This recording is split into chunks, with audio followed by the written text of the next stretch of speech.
I never thought I'd laugh again after losing my wife, but these 5 simple habits brought me back to life.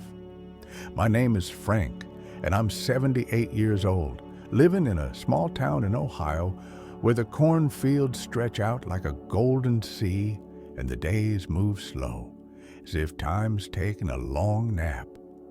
5 years ago, my wife, Betty, slipped away from me after 50 years of marriage.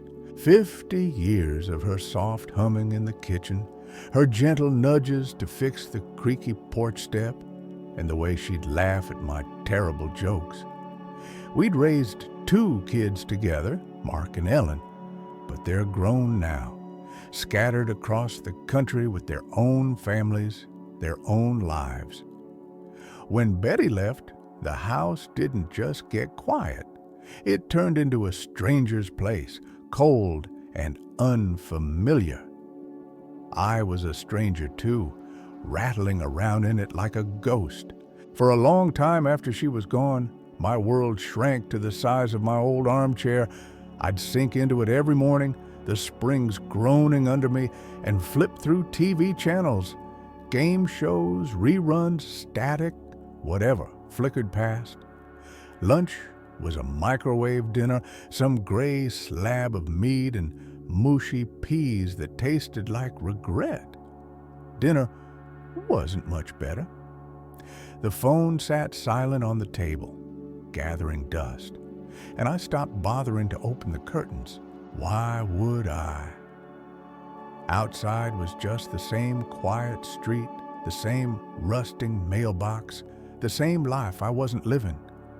Loneliness didn't just visit. It moved in, heavy as a winter coat I couldn't shrug off. I'd sit there, staring at the faded spot on the wall where Betty's favorite picture used to hang, a photo of us at Lake Erie, her hair wild in the wind, and I'd feel the ache of her absence like a stone in my chest. Some days, it was more than missing her. It was the regret, sharp and gnawing, of the things we never did, trips we didn't take, words I didn't say. I'd wonder if this was it, if the rest of my days were just a waiting room for the end. The house smelled like stale coffee and yesterday's meals, and my joints creaked louder than the floorboards. I'd shuffle to the kitchen, pour a cup of black coffee, and shuffle back. The routine so worn it was like a rut in the earth. The neighbors, good folks mostly, would wave if they saw me, but I rarely gave them the chance. Joe, the guy next door with the yappy little terrier, would call out, "Morning, Frank," when he walked by, but I'd just nod through the window and turn away. My world was small, dim, and fading, and I didn't know how to pull it back into focus. Maybe I didn't want to.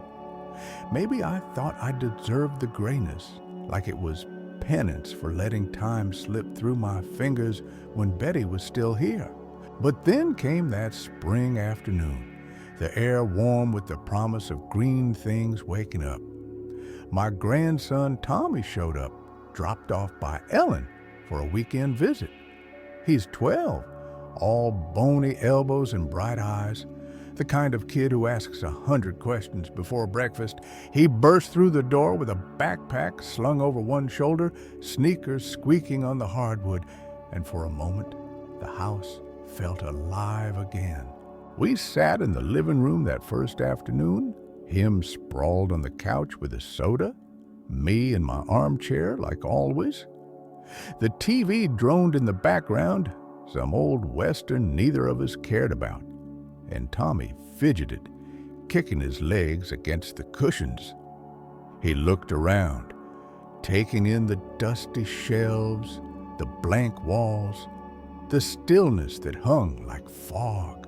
Then he turned those big, curious eyes on me and said, "Grandpa, don't you ever get tired of just sitting here?" It was such a simple question, tossed out like a pebble into a pond, but it hit me hard. I opened my mouth to answer, something gruff, maybe, like, "This is what old folks do." but the words stuck. I saw myself through his gaze, a tired old man, hunched in a chair, letting life pass him by like a train he'd missed. The room seemed smaller then, the air thicker, and I felt a pang deep in my gut. Not anger, not sadness, but something sharper. Shame, maybe, or fear. Fear that this was all Tommy would remember of me. Grandpa, the guy who gave up. I looked at him, his face open and waiting, and I couldn't lie. "Yeah, Tommy," I said, my voice rougher than I meant it to be. "Yeah, I guess I do." He didn't push it, just nodded and took a sip of his soda. But that question stayed with me, rattling around in my head long after he'd gone outside to kick a ball around the yard. I watched him through the window, his laughter cutting through the quiet, and something shifted inside me. It wasn't a grand epiphany, no lightning bolt of inspiration. It was quieter than that, a slow burn, like a coal catching fire. I didn't want to be this man anymore, this shadow of who I'd been with Betty, this husk Tommy pitied. That night, after he'd gone to bed, I sat in the dark, the house creaking around me, and made a promise to myself. Not to Betty, not to Tommy, but to me. I was going to find a way back to living, not just breathing, not just existing, but really living. I didn't know how yet, but I knew I had to try. The next morning, I stood at the kitchen window, coffee cup in hand, watching the sun creep over the cornfields. The world out there looked different somehow, brighter maybe, or just less daunting. Tommy's question echoed in my ears, and for the first time in years, I felt a flicker of something I'd almost forgotten: hope. It was small, fragile, but it was there, and that was enough to start. After Tommy's visit that spring morning, something shifted inside me. It wasn't loud or dramatic, just a quiet nudge, like the first breeze before a storm. I stood at the kitchen window, coffee warm in my hands, watching the sun spill gold over the cornfields. The world hadn't changed, but maybe I could. Betty's voice floated back to me, soft and teasing. "Frank, you've got to keep moving, or you'll rust like that old tractor." She'd always said it with a laugh, but there was truth in it. That's where I'd start, moving. I fished my old sneakers out of the closet, their soles worn thin, laces frayed from years of neglect. They'd carried me through better days, and maybe they could again. Stepping outside, the air hit me sharp and clean, waking up my senses. I took a deep breath and shuffled down the street, my knees creaking like rusty hinges. 5 minutes in, I was panting, my chest tight, but I kept going, past the Johnson's roses, past the mailbox where Betty and I used to drop off letters. I noticed things I'd ignored for too long. The dew glistening on the grass, the way the light danced through the trees. Mrs. Carter waved from her porch, her voice bright. "Morning, Frank. Good to see you out." I managed to nod, surprised at how her words warmed me. A few days later, I turned a corner and nearly stumbled over a little white dog, its leash wrapped around a lamppost. "Watch it there," a voice called. It was Joe, my neighbor, a retired mailman with a grin as wide as the horizon. "Sorry, Frank, this mutt's a troublemaker." I caught my breath and smiled. "No harm done. You walk every day." Joe nodded. "Keeps the old bones limber." "You?" I shrugged. "Trying to." He chuckled. "Well, join me tomorrow if you want, same time." I hesitated, then said, "Sure, why not?" The next morning, there he was, dog in tow, and we fell into step together. We talked about the cubs, the weather, his grandkids' latest pranks. My legs grew steadier, my breath easier, and soon those walks became the best part of my day. It wasn't just the exercise, it was Joe's easy company, the way he made me feel less alone. After a couple of weeks, I wanted more. I'd heard about gratitude journals somewhere, maybe a radio show, and it sounded foolish, writing down things I was thankful for like some school kid. But I was desperate to shake the gray haze that clung to me. In Betty's desk, I found an old notebook, its pages yellowed and smelling faintly of her lavender perfume. That night, I sat at the kitchen table, pen hovering over the page.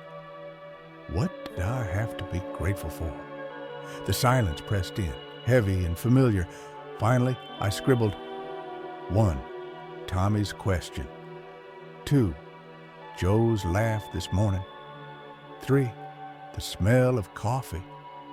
It felt forced, but I did it again the next night and the next. Some days it was simple, a warm breeze, a call from Ellen. Others, it was harder, like when I wrote Betty's voice in my head.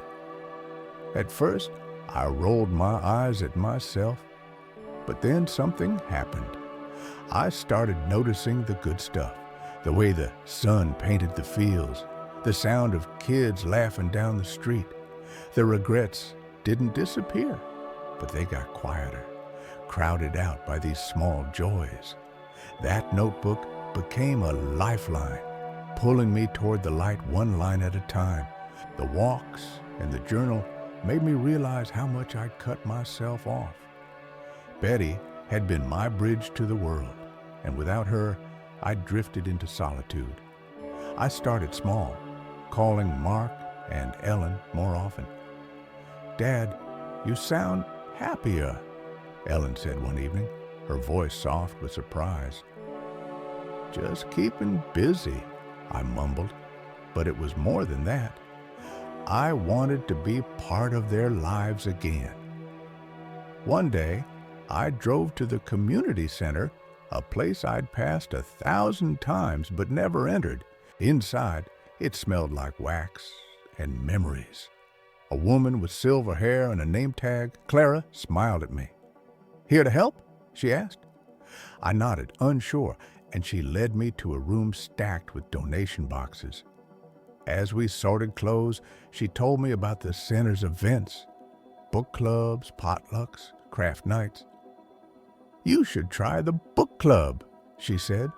"We're on mysteries now." I wasn't much for reading, but Tommy's question echoed in my head, so I said, "All right." The next week, I sat in a circle of strangers holding the Maltese Falcon. We debated clues and laughed at the twists, and by the end, I wasn't a stranger anymore. Clara winked at me as I left. "See you next time, Frank?" I nodded, feeling lighter than I had in years.